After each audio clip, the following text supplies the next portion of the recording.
Okay, y'all. We're live, and exactly what I didn't want to happen, it happened, but couldn't let the show stop. So now I'm on my phone until further notice. So welcome to, I had to add you guys to the stage in case it happened again. But, people probably would be watching. Tonight we are talking about the silent wait. And again, I'll have to use my phone to do this. You guys hear me okay? Yeah, loud and clear. Wonderful. So thank you again, David, Spadesman David, and Mr. Corey of Shake Hands with Destiny. Such a pleasure to have you guys back here on the stage with Chosen Men. I don't know how many times you guys saw the intro. Hopefully it wasn't too much. It's all good. I was like, oh my goodness, this is not happening right now, but the show must go on. So the topic that we're going to talk about tonight is the silent wait, how men carry unspoken emotional and financial pressure and how to let it go. And I thought of this, and it's so crazy that once I hit David up and I'm like, hey, are you available on, May 28th for us to have another conversation? I was watching some reruns of Martin, and Martin, it was in season 2, he had got laid off, and he just maybe some weeks ago before that, he proposed to Gina. And something happened with the radio station. He was laid off. Gina was like, take the ring back because I know you paid so much. And he was like, no, I'm the man. I have to keep, And I'm like, oh, that's so crazy that, this topic came up. And then I'm watching it live where this was in the 90s. So that pressure for men to keep it together financially, mentally, and all the things, it's been around for a long, long time.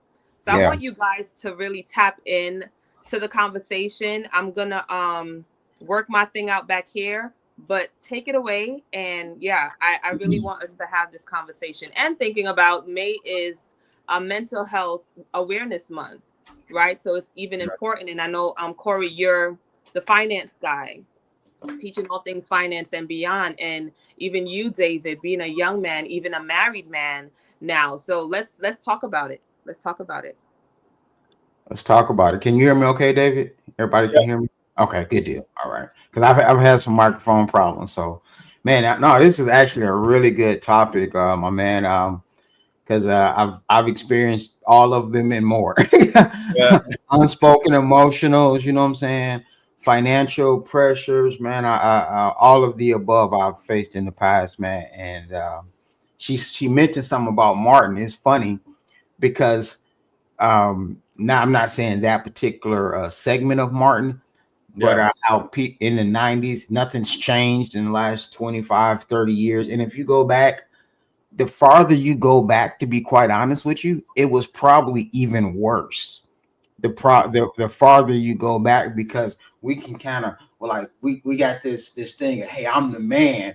And especially if you go back into the quote unquote maybe the 50s or so, before myself and before you, where you then had a lot of one income families. So a lot of the burden, a lot of the stress, then from a financial standpoint, it rested right on the man.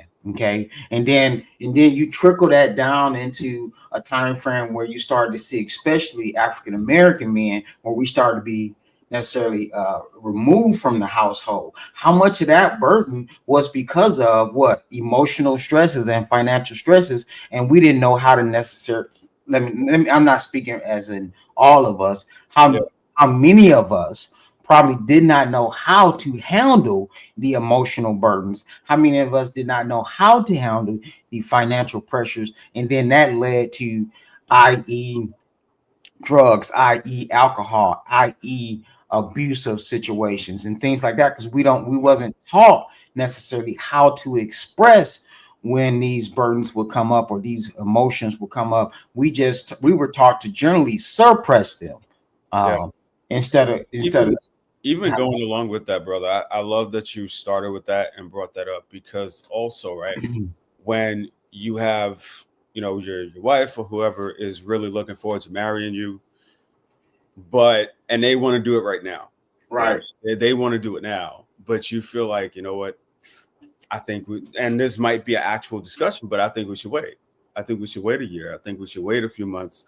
I'm trying to get things on the up and up. I'm trying to I love you very much, but I'm trying to get us in a better space so that way when we do get married, it's not a worry. It's not Mhm. an extra bill. It's not another form of stress, right? And that comes up in the midst of finding out, okay, I want to be with this person. I love this person. I want to build something natural with this person. And they want it now, but you don't feel like now is the right time. You feel like you should wait a month or wait however long it is. And I find that that also causes an indirect sense of financial pressure because now your wife wants it now. So now you Correct. feel like you have to, if you were Speed working, up. You're trying to speed up the process. right. So now you feel like instead of working 60 hours a week, now because the time clock has been sped up a little bit, now Mhm. you feel like, well, I know that she really don't want to wait. She'll wait if I ask her to, but that's not really what she wants to do. She wants it now. She wants it in a certain amount of time. And so I think that also contributes to financial pressure because in your mind, even though nobody's telling you it, you might feel like, well, all my I's aren't dotted and my T's aren't crossed yet. But she wants to be married. She wants certain things within a certain amount of time. She has her own time clock. And so I think that also contributes to stress, pressure, almost feeling as though if I don't do this within the next 6 months, if I don't give her what she's asking for, which is marriage, Right. what are the consequences for that? Right. Right. Some might say, well, you know what? I know that you're trying. I know that you're giving it your best. So, okay, cool. Let's wait. Right. And I'm grateful. Be grateful for those. But there's some that when they want to get married in a week, that's what they mean. When they want to get married in a month or whatever the time frame is, that's what they mean. And if you don't live up to that, then they're almost like, well, where does that put us? Right. Right. So I think that also contributes to the stress and the pressure that come with being the man or being the one that people depend on, or your wife loves you very much and she wants you to take things to the next level, but you feel as though now isn't necessarily the right time. Mhm. And having that conversation where it doesn't feel like, well, you don't care about them or whatever the case may be. And it's not that. It's just I'm looking at the landscape of my finances and that's telling me that to make a suggestion that we should wait, but that might not be how they feel. So how do you approach that conversation? And I think that also comes up in terms of pressure and stress. It's funny you talk about that the marriage and the wedding, because sometimes those two things can be two separate components. Yeah, I used to tell everybody, hey, plan more for the marriage than you do for the wedding. yeah, Uh, but we can sometimes have those flip flops, right? yeah, Because as a man, a lot of times our thing is I got to get this money so I can pay for this right here, not yeah. understanding that we may go out here and really try to be adding to the financial pot, right? Mm, But it's subtracting from the emotional pot. mm, Okay, without having the proper quote unquote, I hate to use the word balancing, but without having the proper balance. So sometimes and I can remember me personally early on, and I guess when me and my wife were really young, we were before we got married, and and at the time we didn't have a situation where a traditional marriage where her dad is going to pay for the wedding, right? So that meant I was paying for the wedding, or we were paying for the wedding. And it was one of those situations like we started to do the math on the wedding. And I'm like, how in the world am I going to be able to afford this? And we got to eat and have a place to stay. I mean, I couldn't. So I went into, I'm just going to go to work every day, like yeah, literally every day, off days. And I was in a situation where I was working in sales, and so I was working a commission. I was going to school. So I was doing everything I could, and yeah. at the time, but I was adding financially, but I was depleting emotionally, even Mm, early on in our engagement. And so in our situation, I decided to 86 the wedding. Probably wasn't the best possible situation of saying we're not going to have a wedding. mm, Um, Probably not the best case, So we ended up going to the courthouse, okay? But it was the best decision I knew at the time. Right. Say, okay, you want to get married? Fine. And so I chose let's buy a house, and we did some other. I guess in a sense, back then I wasn't into finances like I am now, but I kind of made a financial decision that I thought was the best decision at the time. I'm not saying that it was the best decision because I get it. Yeah. Women want to have that thing, but I'm just using that as a situation where it was emotionally straining and a lot of pressure that was put on a 22-year-old at the time or something like that. Yeah. 21 years old. I was had a lot of pressure on me and didn't know how to really handle it at the time. So it's just funny you talk about that. So you want to Yeah. grab That these?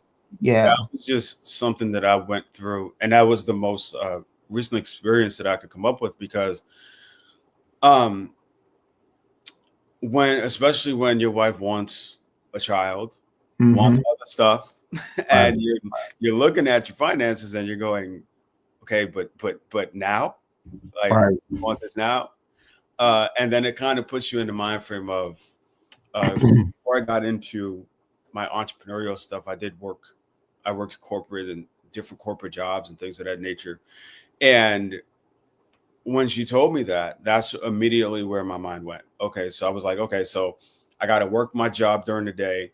I got to work my books at night. I got to work other stuff that I may have going on. So that way we can be comfortable. Because that's always my thing. I want to be as financially comfortable as possible. So that way when things like that come up, we can just do it and not worry about it and not think about it and not overly think it, which as a man, sometimes I'm guilty of doing. I'm guilty of overthinking because I'm always thinking about how is this move going to play out in the next couple of months. I'm always thinking like that. And Mm-hmm. one of the things that she said to me was, I don't care if you're broke. I don't care if you make whatever amount of money. I'm with you through the bitter end, or I'm with you to the very end. And that it was a simple message, but it reminded me that sometimes we put unnecessary pressure on ourselves at different points. And as a person I do still have big goals and big dreams and that kind of stuff. Um, that was hard for me to accept, right? Because it simplified what I was complicating. I was complicating um, different parts of the process, different parts of the journey, or whatever you call it. And she reminded me at different points that it's not necessarily about the money or the house or whatever it is, but the right person can help make it an actual home instead of it being Right. a house. And Right. I think that since we're talking about like financial pressure and unspoken pressure, I think that when you have the right person that can not just talk into where you are now, but also where you're going, I think that that alleviates Right. some of the pressure because they're not with you for money's sake or for convenience or for what the potential benefits could be if and when you get where you're going. They're not with you for that. They're with you for um, because they actually believe in you, the person, or they love you, the person. And then Right. what you come up with, God willing, is an extension of what you already are. And so I think that to alleviate pressure, I think that it's really, really important to be with somebody that is quote unquote with you before the successes or the fame or however fame may look. I'm just using that as I guess, as a word or to kind of bring my point home is that being with somebody who loves you unconditionally, I feel alleviate not all of it because there's always going to be some kind of pressure, but I do believe that it alleviates some of the pressure and it allows you to be like, okay, here's what I've built already. Here's what I'm building. But this person is not adding to my mountain, or they're not adding to it. They're trying to. Yeah. That's a good segment, man. Yeah, go. A lot of times, yeah, no, that's a good segment because you said not adding to, and a lot of times we as men, we carry those silent burdens, quote unquote, right? Yeah. because we so used to having all of these pressures we supposed to be the strong one. You know, we can't break down, we can't go cry, we can't show no emotions, we can't, all of these things that they say make up a man. I'm not saying that that's the case, but a lot of times we've been taught we got to be the strong one, and Yeah. on the outside, but on the inside we may be struggling, and things have actually just been tearing us down, man. So I want to just ask you, and I'll come back to me here in a minute. Is there some situations that, man, some things where, man, I got to be the strong one for everybody else, but yet you breaking down sometimes on the inside? And how did you carry that, man, in silence, or how did you deal with a situation? Yeah. How did Yeah. you get to it? I've definitely dealt with that myself. I mean, you got to be the strong one. Yeah. Oh man, don't cry. Crying's for Yeah, suckers. Don't cry. yeah, and You you know, that's tearing up on the inside for the most part. um and before I found help, so before I found friends that were willing to hear me out, or therapy, or any of those things that are now encouraged, um, writing was my outlet, right? Okay. Because at different points, I felt as though, Yeah, that was your outlet to let it out. Okay. writing was my outlet, and I didn't want to feel like I was being told what I could or couldn't say. And I found that in the world of writing, whether you write a book, whether you write in a journal, however you choose to do it, there's a sense of just being unapologetically free that comes with that, because nobody's telling you what to say. Nobody's telling you that it has to be perfect. Nobody's telling you that you can't cuss. Nobody's telling you that you have 30 seconds. Nobody's telling you that you only have a minute. Nobody's telling you any of that, right? And so, um, when it comes to writing, that was my thing, and then Right. I got introduced to people that would just allow me to just express oneself, right? Okay. So, originally, it started out as writing, and then it kind of transitioned into being in the midst of people that wouldn't get upset at you for disagreeing with them, or Gotcha. they wouldn't say that your opinion is stupid, or they wouldn't downplay your opinion before you even have one to share, right? And so that was a big what's the word, culture shock for me, With especially coming from a long time of having thoughts, having ideas, having things that I want to share, but feeling as though I just could not. So right. writing was originally my way of just getting things off my chest.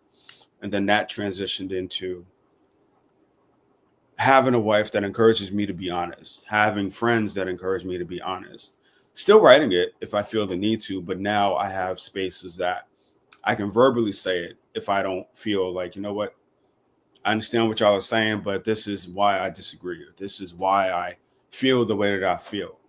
And being in spaces where it's not taken as disrespect. It's just, I respect where you're coming from, but this is just how I feel. So it started out as writing, and then it transitioned into being willing and open to having the verbal conversations like we're doing right now. You know, it's funny, man. When I was just kind of, when you were talking, I was kind of just resonating on that time when you meant to help everybody, you know. And I have several instances Yeah. probably in my life that I can pinpoint, but I'll actually be very transparent. I'll go back to one of the most recent within the last few years, Mhm. where where you used to be in a strong one, and as a pastor, when I know I don't want to say, you know, when we talked before, I said former pastor, and I was corrected on that. So as a pastor, I'm no longer pastoring, quote unquote, inside of a church, but Yeah. when we have a church, you're obviously, as a pastor, many times the perception is you have to be the strong one, right? Right. You're the one that's answering the prayer request. You're the one that's going to the sick. You're gonna shut in. You're listening to. You're carrying everybody's. Well, I'm not saying I'm not God, so I'm not carrying their burdens, but you're getting a lot of stuff come at you all on one time. On one day, somebody's sick. On another day, you're a wedding. At another day, a baptism. Another day, a funeral. Another day, you know, rent. Somebody's rent's due. Yeah. All while still having a home life. So, make a long story short, man, I had a complete, and I believe in mental health now, Yeah. I did not understand it at the time. I had a total nervous breakdown without getting too in depth in it. Mhm. And when I shut down, man, my everything shut down. Um, and it was coming from carrying so much on the outside and being strong, strong, strong. You got to be strong for everybody else, and Yeah. you forget to even be strong for yourself. And I was being torn up on the inside, and my world just started to crumble in all aspects from in all aspects. That's all I can say. In all aspects, I was crumbling, and it ultimately led to a breakdown for myself in my mental health. One of the things that I ended up doing was I had to reach out to therapists and so forth. Mhm. That's the best thing I could have ever done. If I had, maybe I would not have had that breakdown if I had been seeing a therapist and how to cope with some of the issues that was going on. And one of the biggest things that they said, you know what I want you to do first? Relieve the pressures and the stresses, whatever that may be. Okay. Mhm. So I had to make some hard concrete decisions, not to be selfish, but to be self first. Mhm. Okay. And that's what I would tell anybody if they're looking at. Sometimes I always got to be the strong one for everybody else, but I'm the one sitting here struggling. And I wouldn't say it's being a selfish act, but you do have to be self first, because you can't always use that analogy. You can't give somebody a ride to the store if you don't have a car. You Yeah. can't do anything for anyone else if you're not taking your emotional health and your mental health seriously. Okay. And they kind of go hand in hand. Emotional health, financial pressures, they all start to collide all together. Because if your mental health is not there, I promise you, many other things are going to start to collide. If your financial health is not in order, it's going to start to affect your what? Mental health, because Yeah. you get anxiety, you get all kinds of different things. I mean, there's different levels to it, but I'm just saying it Yeah. has so many different components to it, man. So one of the things I would say to people is take mental health very seriously and trying to get a structured place for your mental health, which ultimately is going to lead to, if you don't take care of your mental health, it's going to lead to financial demise. So that's one of the things that I did, and the best thing I could have ever did was got a therapist. I wish it hadn't got to that point, but Yeah. that's what it meant, man. So go ahead, man. I don't want we want to get on a couple of these topics in the barbershop, so to speak. Yeah, absolutely. But I also want to encourage, right, for anyone who's going to be listening at a later point.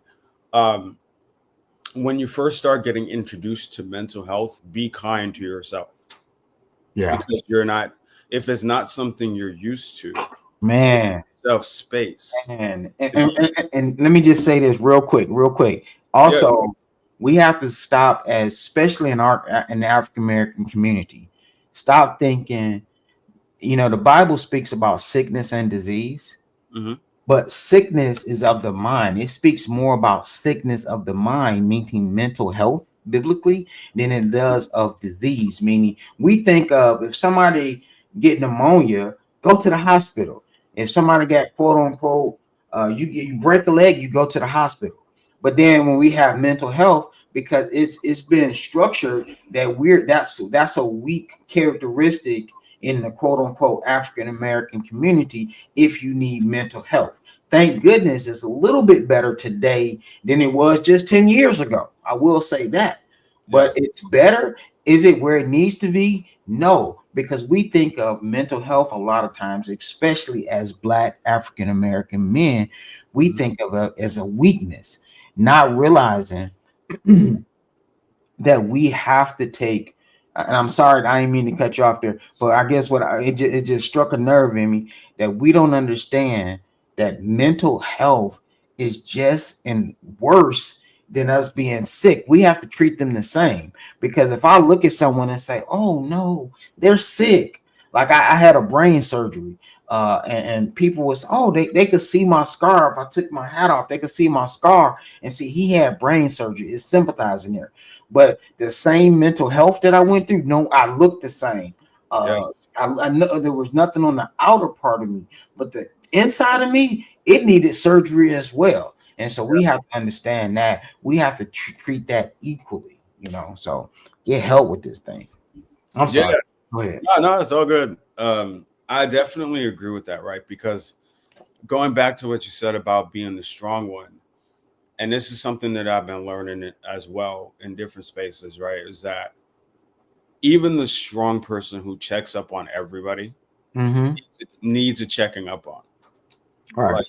Like this idea that because you're strong, that you don't need a checkup on. Right. I don't know where that came from. I have questions. I don't know where that came from. And it's like, well, even if you look at the comics, even Superman took a day off. Right. Batman took a day off. Like nobody is in this thing of being strong 24/7. Mm-hmm. So this whole thing of you see me strong for a week or two, however long it is, or I see you strong for a month or whatever the time frame is, and that you don't need a checkup on or just somebody to say, hey man, like I hope you're good. I hope you're well. I was thinking about you just yesterday, and so I wanted to reach out. Not because it's transactional, not because Right. I'm expecting anything, but it's like, no. Like if I consider you my friend and my brother, I'm gonna make sure that you're good. So this whole thing of that the strong person doesn't need anybody, I've really grown to disagree wholeheartedly with that narrative because even the strong person needs somebody to check up on them too. Like they can't always be the one reaching out. They can't always be the one making sure that everyone else is good. But when everybody looks at them, they go, But "No, you know there's what?" a but to that. There's a but to that. Sometimes you so strong, people don't know that you tearing up and you weak on the inside. Mm. See, sometimes you look so strong that other people don't know that you just brand broken down on the inside. What's going on, my brother? What's What's up, good? man? So a lot of times, good question, good one to come in on. We were just kind of just talking about how we real strong as men on the outside, but we might be having some struggles on the inside. And a lot of times, us as brothers, man, we got to walk around. We strong mentally, we strong physically, financially, and all of that. What happens though when you being broken down and you being tormented on the inside, but no one knows because you're always the strong one because we haven't been designed, many of us, I say as we, to say to ask for help. I'm raising my hand over here. I'm Hands raising my hand over here because sometimes you just got to ask for help and you just got too much pride. Okay. And even though pride, I know for a fact, pride comes before the fall from in biblically. Okay. But you got too much pride to even ask for help. So speak to that, y'all, fellas. So real quick, before I was going to say pass that mic. But real quick, you know what? And I'm guilty of it. Sometimes I think because you get so used to doing things on your own that you kind of have this preconceived notion that, you know what, they're not gonna help, so I'm gonna just do it. Like that, like because you're so used to, and this is something that I'm working to get myself out of, but you're so used to having to figure it out that when you want to ask people for help, your initial and original way of thinking is, no, I could ask them, but they're probably not going to come through. So you know what? I'm gonna just do it. Like so that way I don't have to deal with if in the event that they can't come through. It's like, well, I asked you, but I had already had a backup plan. I had already planned on doing whatever the thing is that I was asking you for help to do. So I think that that also contributes to not just pride, man, but I think that it also contributes to making the journey sometimes more difficult than it needs to be because you have this preconceived notion of who's going to help and who doesn't. So I really, really love what you said, and I had to resonate. I resonated with that because I'm myself am guilty of it. But go ahead, brother. I know you. I could see you itching to talk. I can see you itching. So I'll pass the mic, man. Go ahead. It's good. It's good to be here. I had an earlier meeting before this, and I won't always keep my word and say once I'm done, I'm going to show up. Right. But if I can follow you guys a little bit, it's like the struggle on whether or not men need help in certain situations. Correct? Mm-hmm. All Yeah. right. Let me Well, just not just do they need help, but basically speaking to the pressures of, being strong, and still struggling on the inside, but on the let, outside you're the strong one. let, Yeah. let me just say it like this. Growing up, there's two type of ways that we grew up. I'm a Gen X child, so we grew up in the times where we were the key latch kids and stuff like Mhm. that. And back then, men were men and women were women, and we were taught that you gotta pull your weight. You have to do this and you have to do that. So the struggle for a man back then was tough, Mm-hmm. but we made it. We made it work. And I think the way the men are being brought up today, they have so much help with other people instead of the man to help them to teach them how to become a man and how Mm. to become strong. Mm-hmm. And if you need help, of course you're going to get that help, but you get it from another man, an older man, a man that already been that route. I tell young boys all the time, look, I'm all the way at the finish line. I'm telling you to come straight. Don't you go that way and don't you go this way because I've been those directions. You just keep Right, straight. You know right, what I'm saying? And a lot of times us young men don't look for the older men to help. They look right, to the younger guy to help. And the younger guy's running that same race he running. right. He hasn't been down that road that you already been down. Every Joshua needs a Moses. You see what I'm saying? So what happened was when I was growing up, I was taught by older men. I wasn't taught by men that was my age, men that needed to go down that same direction. I was looking forward to those older men who already been there and told me to come on. You just keep coming straight. Don't turn that way. Don't turn this way. You just keep coming this way. Right. You come that way, then you'll know, okay, I've been there. This is why nowadays, when these kids grow up, they don't look at the older man. They think, oh, pops, man, times changed. No, hell no, times didn't change. This is Right. the same thing. It just got different flavor on it. That's all. It's the same thing. You got to learn the way we learn. If you look at Spartan 300, Mm-hmm. the men, you know what I mean? What did they do? They picked them boys.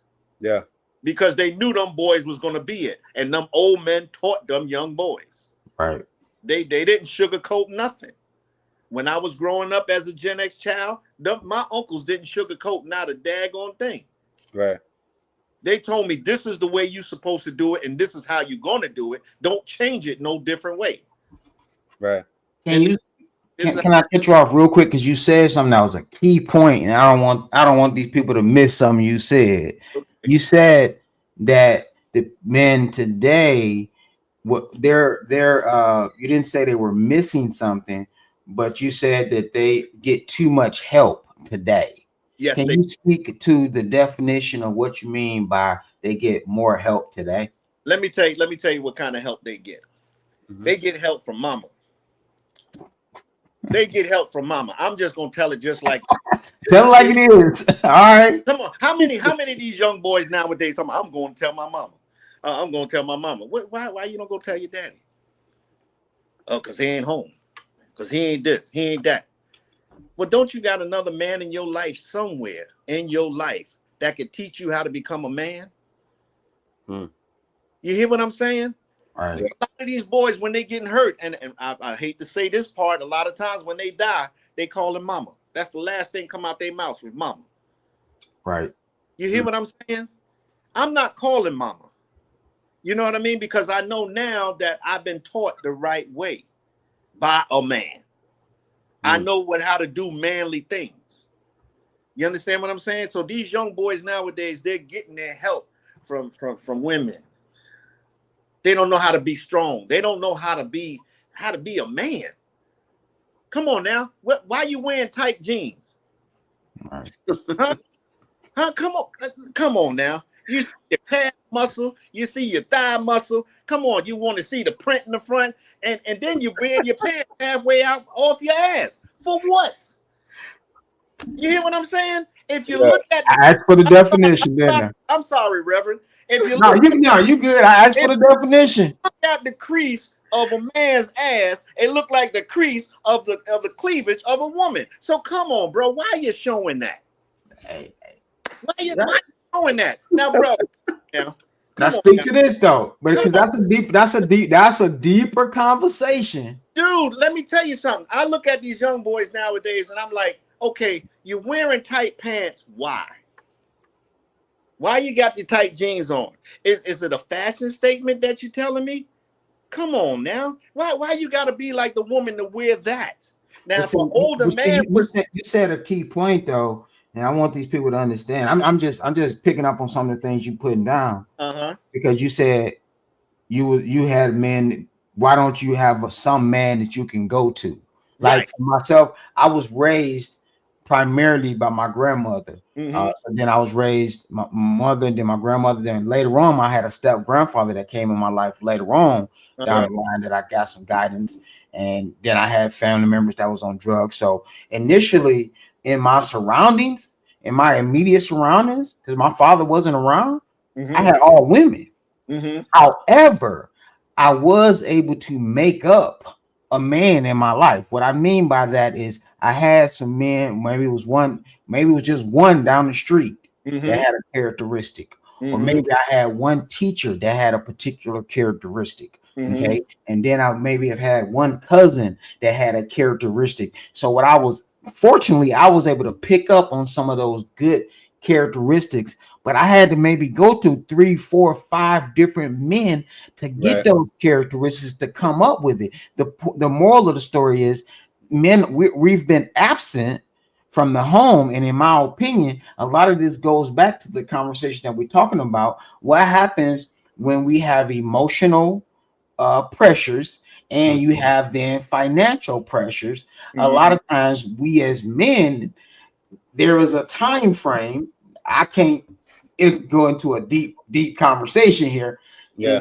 We didn't know how to exactly address those. And as she said, it led to different suicide rushes. It led to drugs. It led to all these different things. And then all of a sudden now you got a generation that's been raised without the man in the household. And so you come up with your i.e. tight pants. Okay. Let me tell you what an old man taught me. And I'm talking about my uncles and my grandfather. Yeah. There's so many things in a man's life that he can do to make money. So you know what I'm saying? Let's just say for me, for instance, I went out there looking for jobs. Back then, you knock on somebody's door at a retail store, whatever. I'm looking for a job. I need to work.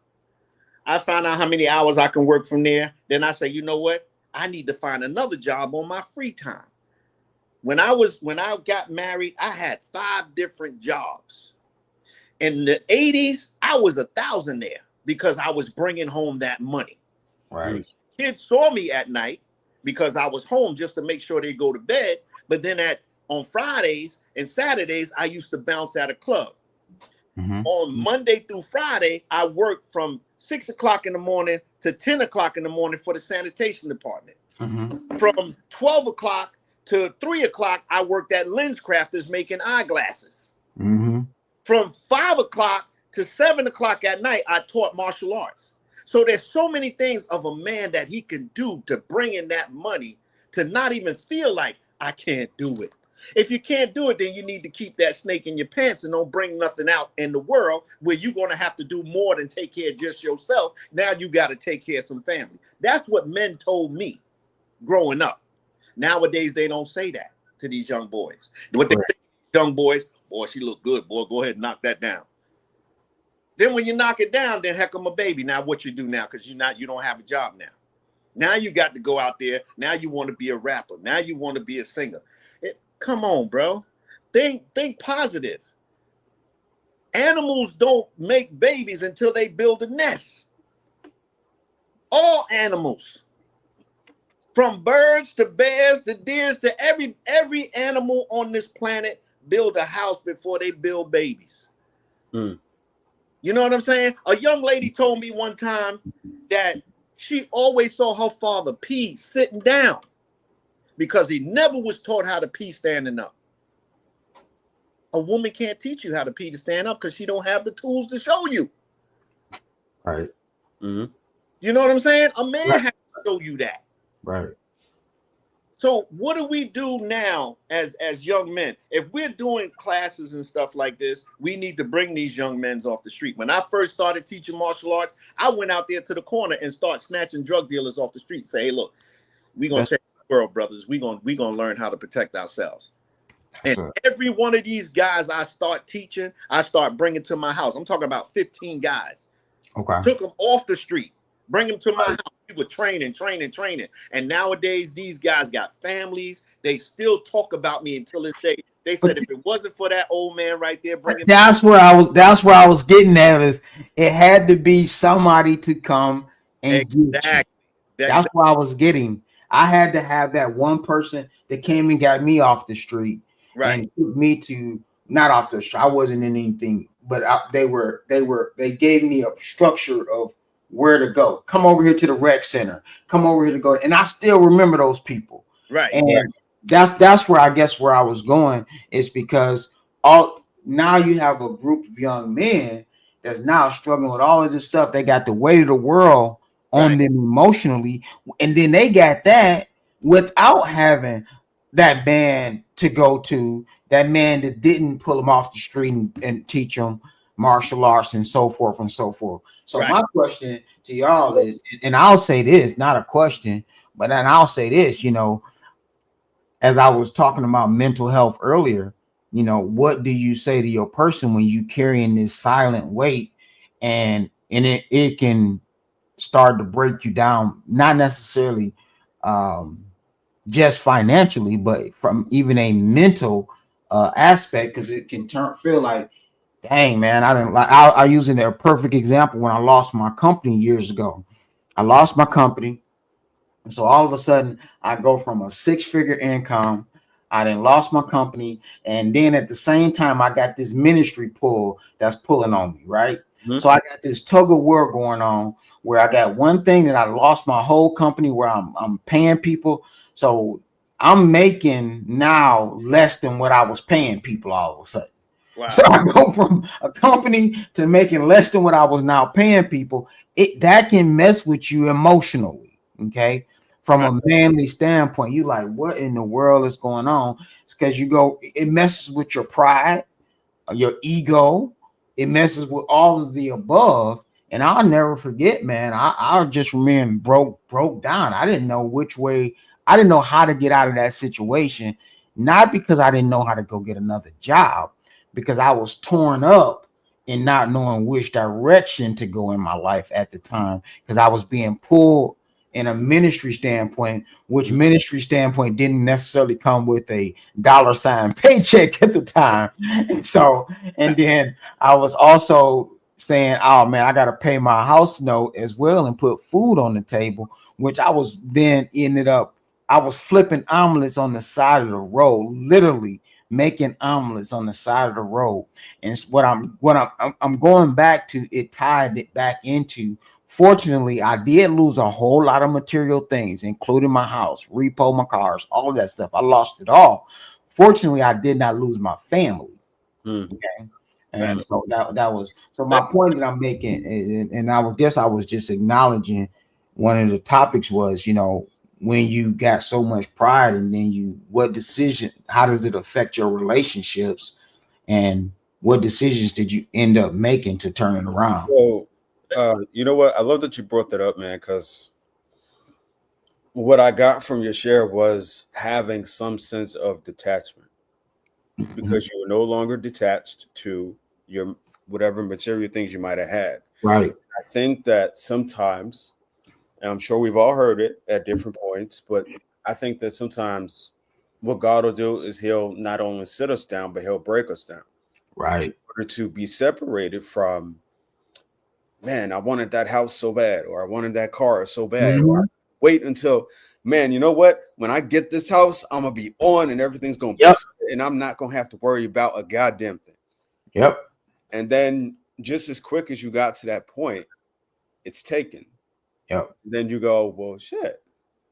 So I worked hard all the way up until this point, just for God to say, no, you put too much into this, so I'm gonna have to take it away for a little bit until you can realize that the material things are not what's important. What's important is having peace of mind. What's important is having the right family around you. What's important is having things that money can't buy. And that's a lesson that I've had to learn at different points. And because one of the things that my wife reminds me of all the time, right, is because she says to me at different points that when the world is not checking on you, your wife is checking on you. When the world is not worried about how you're going to eat, when the world is not worried about how you're going to survive, when the world is not worried about how you show up the next day, because most people don't care. Let's be honest. Most people don't care. But if you have a wife, or if you have somebody that pours into you, even when the world's not watching,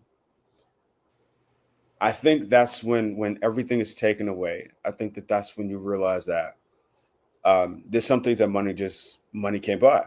Money can't buy experiences. Money can't buy peace of mind. Money can't buy really having people that are there with you in the trenches. Right. Money can't buy that. If people got to be bought in order to be near you, those are not your people. Like, let's be honest. And I think that's a truth that a lot more of us need to come to, is that you can be the most pure-hearted person when it comes to showing up for people, but some people will still be transactionary, because all they're worried about is what you can do for me or what I can do for me. There's no genuine connection there. So once they feel like you can't be used, then it's kind of like, all right, I can't do nothing with this person. I'm gonna just leave them to their devices. I'm gonna just leave them over there in the corner. So I think that when you find people that really care about you, whether it's brothers, sisters, a wife, grandmother, whoever, I think that sometimes everything needs to be taken from you to remind you that getting the house is not the end all to be all. Getting the car is not the end all to be all. Getting the material things is not the end all to be all. It's a great milestone. It's a great milestone to say that you bought a house or a car or whatever. Not downplaying it, but is it the end all to be all? It's not. And I think that when you realize that some of this stuff, just as quick as it came, it can go, for sometimes due to circumstances that are outside of your control, then I think at that point it becomes more about having peace of mind, and not, because you can have a lot of money, but if somebody's always blowing up your damn phone for the sake of money, then is it worth it? Like, is it worth it? And I think that's not something that's talked about very often, and not in my circles and whatnot, is the importance of mental health and peace of mind. So yeah, like I really loved your share, man, and I wanted to kind of chime in on that. Good stuff, man. Good stuff. Go ahead. Let me tell you, who's that over there? It's me. Y'all forgive me. I'm having really bad internet issues. I know you guys are flowing, and I don't want to miss anything, which I am. But yeah, keep going. I just want to make sure we end on time. So let me just say this. God has a great sense of humor. Mm-hmm. He does. And a lot of times we may wish for certain things and we won't get it until God is ready for us to have it.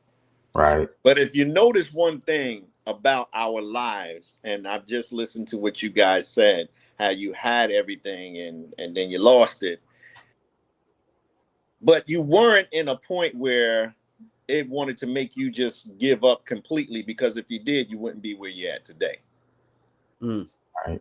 You know what I'm saying? Now, a snake will shed. A dog will shed. People grow. Job lost a whole lot of stuff. Mm-hmm. You know what I'm saying? Yeah. But he got it back. You know what I'm saying? But at the end of the day, they were all men who would lose something, but gain something much better. You may have lost that house, but I can guarantee you won't go back to that old house compared to the house you got now. You're absolutely correct. Am I telling the truth? Yeah. Nice car back then, but you wouldn't trade your car what you got now than what you had back then. Yeah. You're right. So every time you get something that you've lost, it always got better. Yeah, setup is for setback is for setup for a come So, up. so Yeah. somebody told me one time, if you got an old car in the garage and you love that old car, how can God get you a new car when you still got the old car still sitting in that garage? Right. Well, You it's know, funny you say that, man. That's you'll be sad that you lost the old car. right. You know what I mean? But God trying to put a new car in there. He Yeah. can't put a new car in the one car garage and you still got the old one sitting in there. Yeah. You know, I did a message one time. It's similar to that, but I used the analogy: you can't pick up blessings, and you can't pick up a blessing while you holding burdens. No, you can't. Mm. And yeah, So at the end of the day, what do, y'all? We sit back and we say to ourselves, you know what? I'm not gonna front and I'm not gonna be sad because I mean I've been married 40 years and me and my wife been down a couple of times, but right. it did not make me give up. It Mm. did not make me say, you know what, I'm tired of this. You know, it didn't make me want to curse my God and die either Right. because I knew that it was going to be better. I mean, we've had houses. And if you talk to, I got a house now, six bedroom house, 3.5 bathrooms. I never had that before. Right. The house I had before then was a 4-bedroom. The house I had before that was a 1-bedroom. So Guys math. Look at guys math. you see what I'm saying? So why would I go back to Right. that when I got now? I know the next house I get gonna be a mansion Right. because God ain't finished with me yet. But you know what? I'm so glad we're in a space that we can talk here, and I'm in another space with some guys because it's so hard for especially African American men, in my opinion, to be vulnerable, right? Uh-huh. Yeah.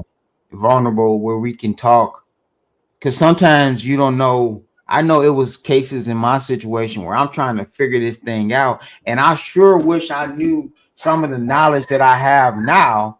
that if somebody had just had some whispers in my ear, it could have made my life a whole lot easier. If I didn't need a whole lot. I'm sorry about the dog, y'all. I'm sorry. I didn't need a whole lot, Yeah. but sometimes, a lot of times, people didn't know what I was going on inside of me. It's like saying I'm sitting here thirsty, and you got gallons and gallons of water right in your car right here, and all I had to do is say I'm thirsty, Yeah. right? But sometimes we hold stuff in so much and don't want other people to know about what's going on in our lives. We got to create some vulnerable things where we're not ridiculed. You know, that was one of the topics. Like, you know, I wish we as men had more of those conversations, more spaces that you ain't no weak man because you're dealing with this or that. But hey, let's come up with a plan so we can get through this thing. And like you said, he said earlier, I'm guiding you out. All you gotta do is look at me because I've been through this all the time. Yeah. Every Joshua needs a Moses. Every Elijah needs Elijah. Elisha needs an Elijah. It's biblical. Yeah. But we don't want to follow that same path because a lot of times we just got to go back and reach back and get that young man.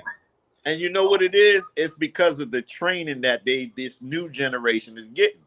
You know what I'm saying? That's why they don't want to go through it because once again, you ain't got that man in that corner just tapping his shoulder. You understand what I'm saying? Now just imagine for a second, all three of us got on the stage and we had 100 people in there to talk to, young boys. We can change their life. You know what I'm saying? Correct. And then within months, you got another 100 and another 100. And Correct. then once again, that bird will tell the next bird, hey, look, man, you got to come hear these guys talk, man, because these guys is on the ball right now.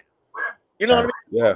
Young boys don't have that man in the house. Not saying that him and the mama is broken up, but either he might be dead or he might be working too much to spend time at home. You know what I'm saying? So at the end of the day, what do? We have the knowledge up here. We have it up here. Jesus went to town to talk and preach the gospel and told his disciples, preach the gospel. That's all I want you to do. Yeah. This is our pulpit right here, gentlemen. You know what I'm saying? It's all about each one teach one. And if we can sit down and teach these young men, I can guarantee you it'll be less of us going to jail. It'll be less of us killing each other, because now we got an older man in our head now talking to us. Yeah. And we're not trying to make them go to church. We're just trying to make them think better. And that's basically it. Think better so you can do better. You know what? I love that you brought that up, because one of the things that I'm seeing talked about a lot more, and I'm glad it is, right, is generational wealth, right, or prosperity. And what I find is that the information is out there. It is. It's on Google. It's on YouTube. It's out there. The problem is that a lot of folks want to be given the information instead of going to seek the information. They want to be given the information. And I've been reading up on this stuff, and I've been getting more into it as of late. But one of the things that I'm finding, man, is, and I would, first side note, I would love to connect with you about buying a house, because that's also one of my goals as well. So I'm looking to be around people that have a house, so I know what to do when I get my house. That's one of the things that I'm looking to do. So I would love to connect with you. But in terms of generational wealth, I think that there's a lot of what I'm finding to be is gatekeepers, right? Like, that have the information that can point you in the direction of the books you need to read, the strategies that you need to have, whatever the case may be. So that way you're not asking them for a hand in their pocket. You're asking them so that way you can build your own money tree and your own stuff. And so I think that generational wealth is a conversation that needs to be had. So that way, going back to what we were talking about, it alleviates the financial pressure. Because I don't know about nobody else, but I was fired from my job before I got into entrepreneurship, building your own stuff, whatever your own stuff happens to be. I was fired, and I was scared shitless, because I had bills. I had a girlfriend or wife at the time. I had things coming, but I was fired from my job. So my thing was at that time, okay, well, what can I do to set myself up so that way, if I do go back to work, it's by choice. It's not because I went to work, found out I was fired, and now I don't know what I'm doing. I don't know what to do. I don't know where to go. So entrepreneurship was my doorway or my gateway into generational wealth, changing the narrative, realizing that anybody who's open to finding the right information, who's open to doing the work, you can build whatever you want in this lifetime. There's no limits on what you could build. And that's my thing now, is now that I've found the information, I'm willing to share it. But I think that the whole thing about generational wealth, it transcends other stuff. It's not just money. It's mental peace, because then you don't have to worry about where your next bill is coming from. You don't have to worry about getting fired from anything else. You don't have to worry about your credit not being on point. There's a lot of things that you don't have to worry about when you start looking into, well, what does generational wealth look like? I see what it looked like for them, but what does it look like for myself and my family? What is it going to look like when my son comes to me and says, or daughter comes to me and says, Dad, Mom, you know what? I see what y'all have been able to build. I want to take over the family business. What does that look like? Like, what does it look like when, instead of having to go and be at another job for 7 to 8 hours, you can say, you know what? I want to hire my children. I want to hire my kids. I want to hire and keep it in-house and have people that resonate with the message to come aboard.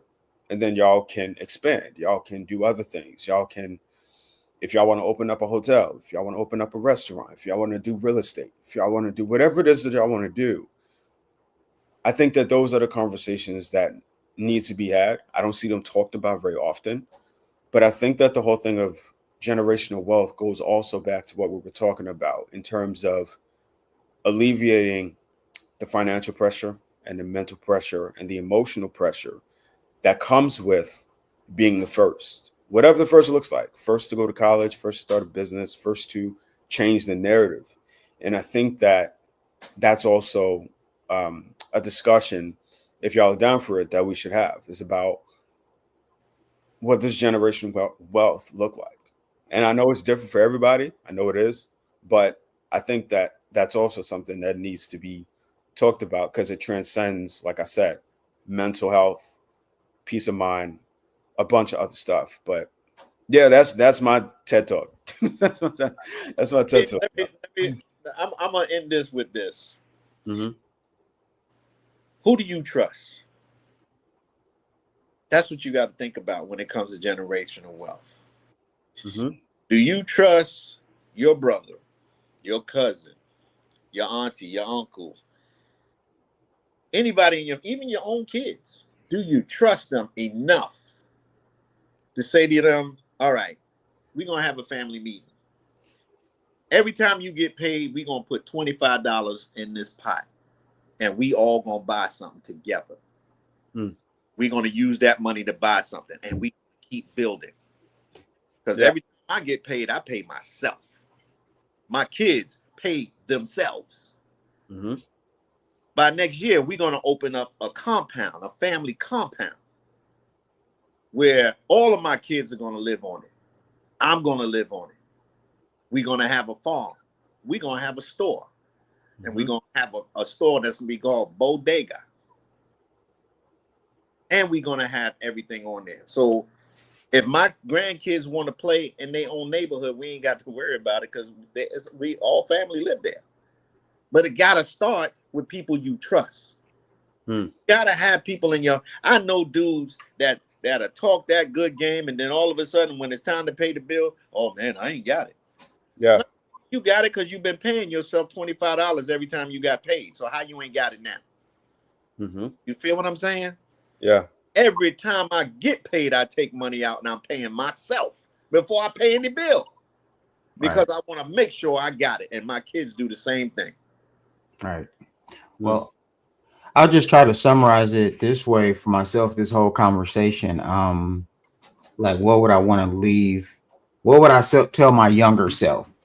Or what would I tell the younger generation? And I know, David, you said something about giving them books. I can tell you my life was altered in many cases in a good way and could have been altered in different ways just because of some seeds. Yeah. Just some small seeds and certain small things that I took. Some was good, some because I didn't get the seed, some was because I got the seed. So what I would tell my younger self and what I would tell a younger individual is, one, get a mentor in your life. Okay. Get a mentor. And that doesn't, in today's world, that doesn't necessarily mean someone that's quote unquote older in age. But maybe depending on where you're trying to go and what you're trying to do, I would say get yourself a mentor. That's for sure. To help guide you. Because there's nothing. I mean, that's biblical. And in some cases, you got to pay for mentors these days. But hey, I mean, it is what it is. But I would say, one, get a mentor, and two, what would I want to do is, man, my whole thing is I want to drop as many seeds as I possibly can for that next generation. Because sometimes you just, what is it? Some lay the seeds, some water, some plant, So my thing is I want to give as many small seeds as possible because I know I took some seeds.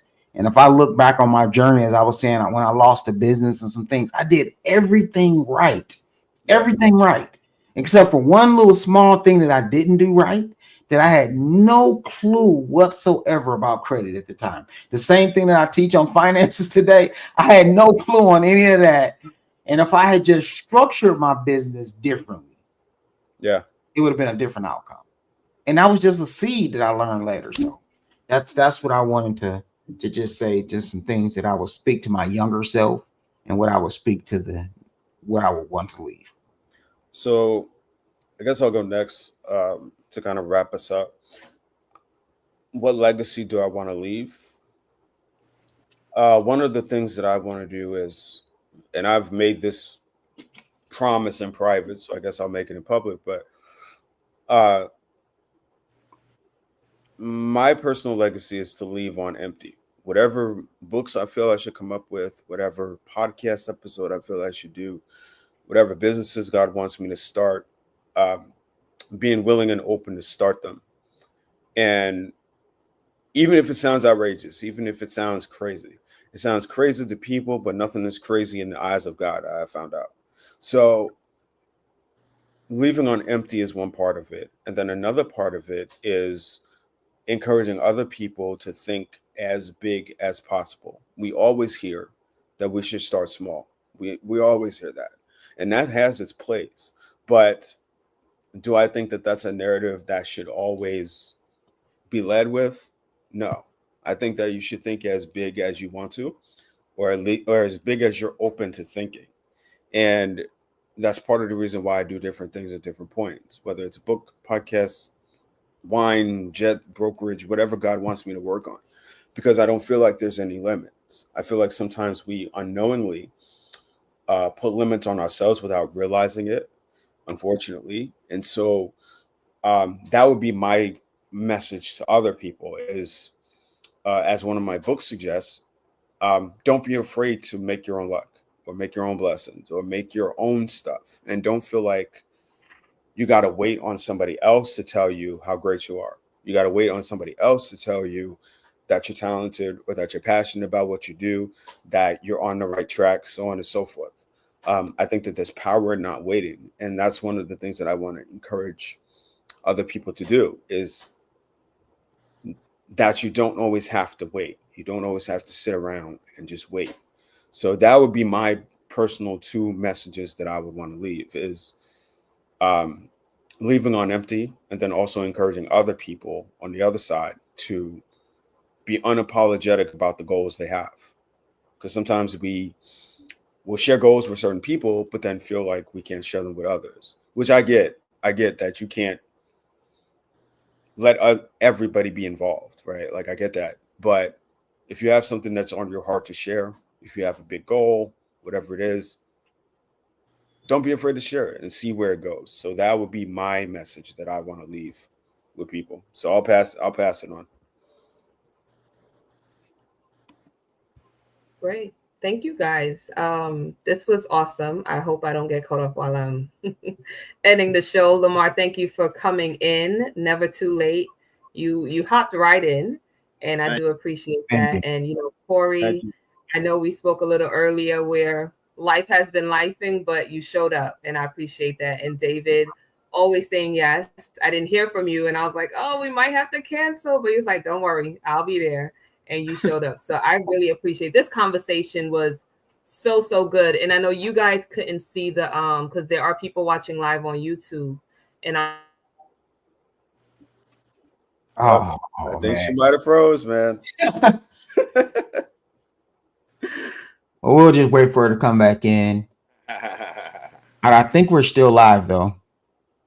Well, let me say good night to you guys. Like I said, much love. Anytime in need, you need me, brothers. Just holler at your boy. Okay. And I mean that. Because at the end of the day, if we don't learn how to work with each other, then we'll never will. That's for sure. For sure. Man. Have to learn how to work with each other, and it ain't all about money. It's all about standing strong to the next man. Yeah. I'm gonna tell you, like they say in the military, I got you 6. Back. So I'm gonna go eat me some dinner. Right. Much love to you guys and good night. Man, same here, man. Same here. Likewise. I don't know if she's gonna jump back in or not, David. Because I know she was about to say something about the YouTube live. I'm not sure.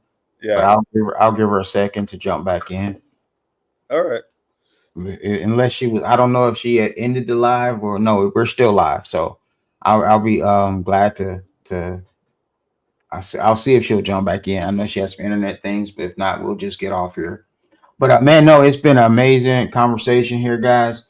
Because I take mental health very seriously, and obviously I teach on finances now.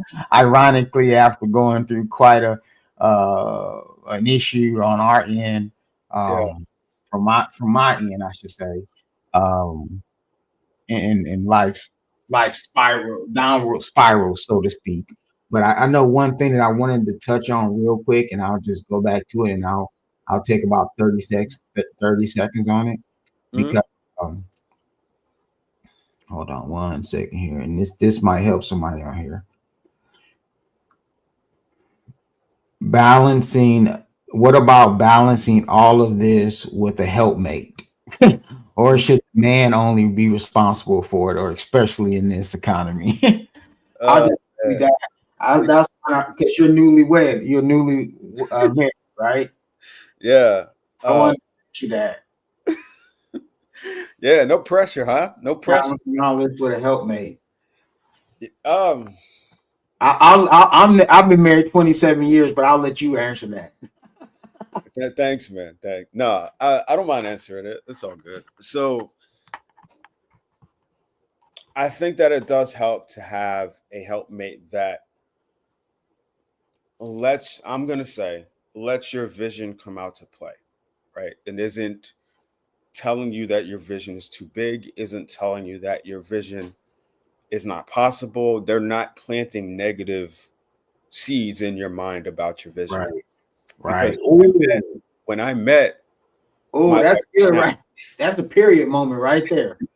when I met my now wife, it was 20 years ago, right? And 20 years ago, we were friends. Um, we had met on one of these digital platforms, and then eventually we decided, okay, we're gonna stop being stubborn and just take this thing to the next level. But it's been 20 years, right? And that's the part that people kind of forget. I think that it's important to marry somebody that you look at as your best friend, I believe, Mhm. because they know you already. So you don't have to go through, is this person going to be around in a month? Is this person going to be around in 6 months? How long is our time frame? You don't have to go through any of that when it's somebody that's been rocking with you before you stepped into your calling. And with my now wife, she's been around in some way, shape, or form. We may not have talked all the time because I'm working on myself, she's working on herself, and then we found a way to meet in the middle.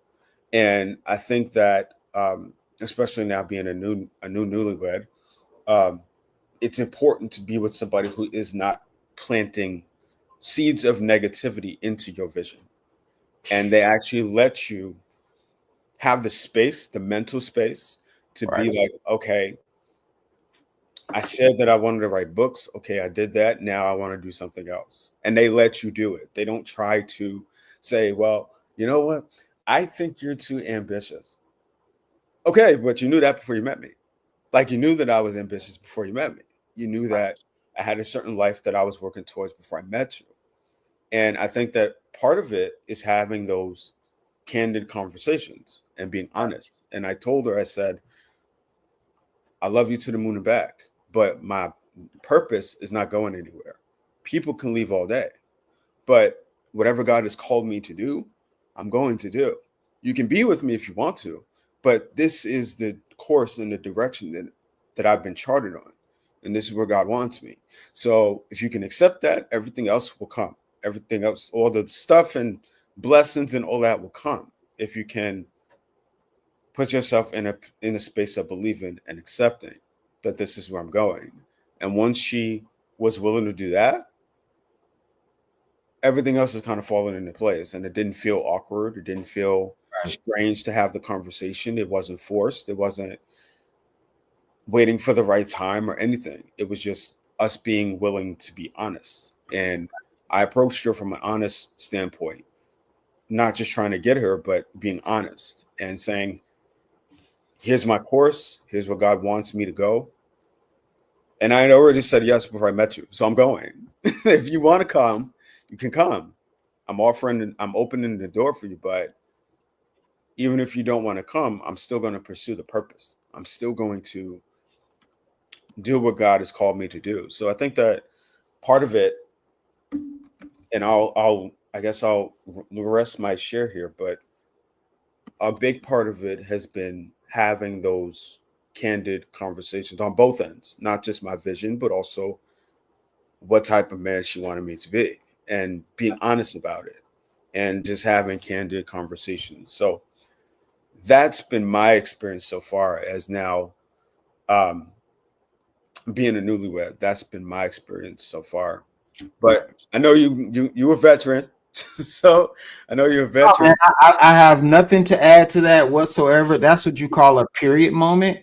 So that's meaning I don't have anything to say. You answer that just like a veteran. So I will. I just wanted to put you on the spot a little bit there because, yeah, I mean, it can be a daunting task when you, Yeah. especially probably even more so when you're newly. Um,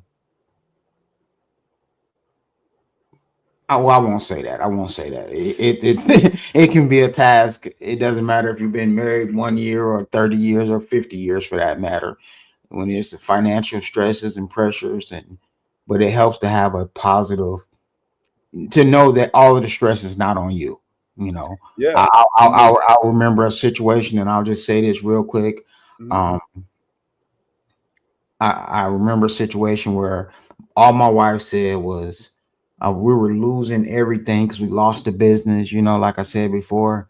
Yeah. And I was trying to keep it all together financially. And she just said, it's okay. Yeah. She just said, it's okay. We will move to another house. It's okay.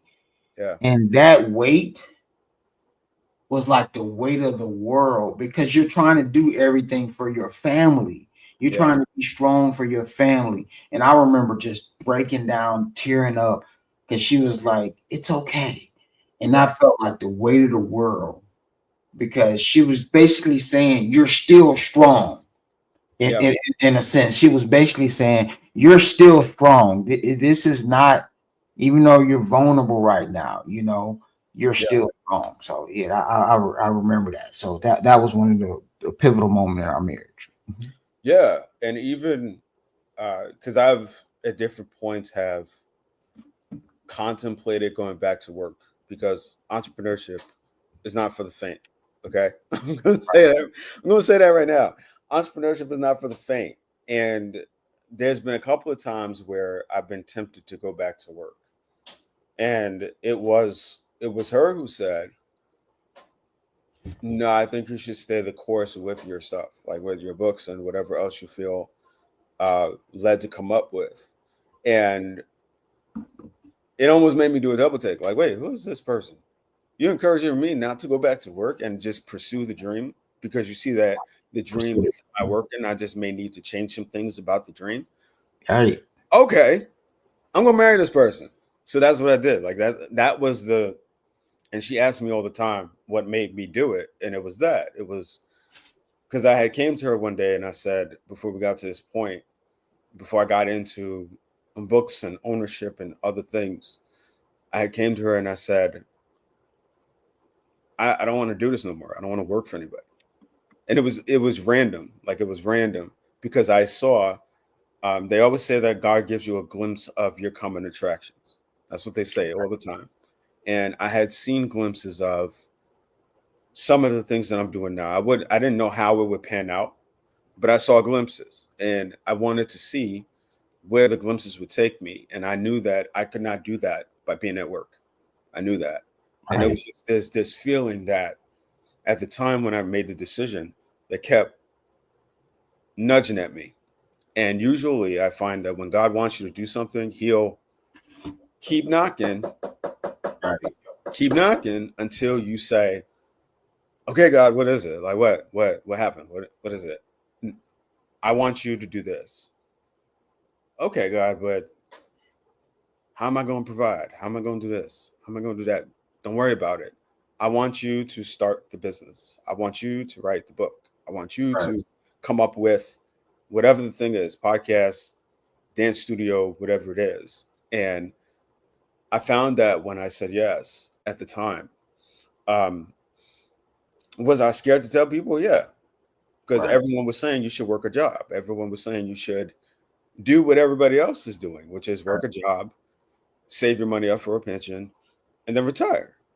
So when you come home one day and you have an aha moment and you go, I don't want to work for anybody. What? What do you mean you don't want to work for nobody? Right. What? Wait, are you okay? Right. You didn't take your meds? Did you take your meds? Yeah. Right. Yes, I'm fine. So where does this come from? Why don't you want to work for anybody? I don't know. I don't want to work for anyone. I want to see where the journey takes me. Right. And being with somebody who says, okay, and isn't trying to going along with what we're talking about, trying to make you conform.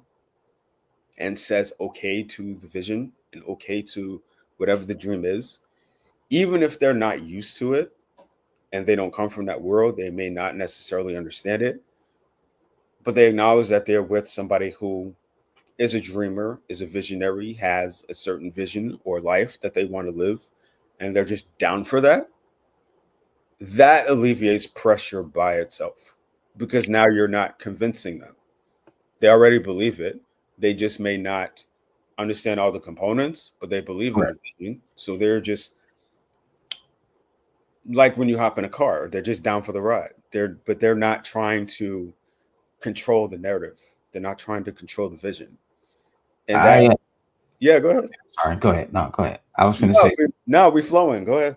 I was just going to say, just in just ending up here, you were saying that yes to it, and I was just reading the comment where it says a silent wait. How men carry unspoken emotion, financial pressures. But when it relates to our spouses, I would like to just add, it's not silent to them Right. because they can see it. Yeah. Even though we as men may not speak it to them. I remember one time my wife said to me, she says she knew what I was thinking because I would watch TV and I would see she could read my eyes. Hmm. I wouldn't say a word, but she knew exactly what was going on in my head. She knew Yeah. she know that my mind was probably going a million miles a minute trying to deal with these silent weights, these unspoken emotions. And sometimes it wasn't about what she said. Sometimes it was a hug. Mhm. Sometimes it was like you said, it's okay. Yeah. And sometimes she was like, sometimes if it was starting a business, we were like, okay, well, I'll just have to hold us down for 6 months, or I'll Yeah. just, so, and I'm just speaking in regards to how it does for a mate. Yeah. And everything that we've been talking to today, just in closing, I mean, at least I don't have another topic, but just in closing, I'll just say this because everything I heard you say in regards to your books and how you want to leave a legacy and how you want to get generational wealth, and how David he made a significant. Lamar made a significant point. He just said about going back to men, and he stated something very clear about basically following a straight line. I Yeah. like to believe that it's probably not a straight line. It's more like a crooked line. It's more like a maze, so to speak. And you got to be Yeah. willing to go down in those nooks and those crannies to go get an individual. And then you got to kind of go like this because it just that straight road just isn't the case in 2025. But the moral of the story was and is all about helping the next individual. Yeah. And if we want to speak just from a men's standpoint, just all about helping the next young man. I constantly always say Moses, Joshua had to have a Moses. Elijah had to have an Elijah. You know, and you can go on in different statements throughout the Bible, and you'll see those exact things. Paul had to have a Peter. It was we're chosen. I love that. I love that scripture, 1 Peter 2:9. You're chosen for a time such as this. And I like to always say, I only shake hands with my destiny if you shake hands with your destiny. And what that means is, and ultimately, destiny doesn't have a ceiling. It Yeah. just keeps getting higher and higher. I want to see everybody soar. So, man, I appreciate this time to come and get to speak with y'all brothers on this time again. Hopefully, I'll get invited back again. And hopefully, man, we can have, I think I saw something where she said, hope we can have a workshop in 2026, man, men's workshop. You can count me in. I am there. But, man, I would love it, man. I'm going to do like Lamar do. I'm going to go grab me some supper here. I'm supposed to be on this 12 to 8 only eating, and so I'm a little bit 30 minutes behind. Well, it's 8:30 at my time, so I'm a little bit behind. So don't tell my little trainer guy that I'm on my little workout on. But man, I will see you on the next time, brother, if you don't have nothing else. Yeah, man, absolutely. I guess since everybody has kind of been leaving with Bible scriptures, I guess we could wrap it up here. And one of my favorites is now don't quote me, y'all. So if I butcher it, somebody correct me, please. But I love the quote about eagles, right? About Eagle soar, baby. It's in yeah. Isaiah. And it says, "We will rise on the wings of eagles, and we will run but not grow weary. We will walk and not faint. And that has gotten me through the days of, because they still come, but the days of, man, I don't know if I want to do this anymore. I don't know if I don't know if this is working. I don't know this. I don't know that.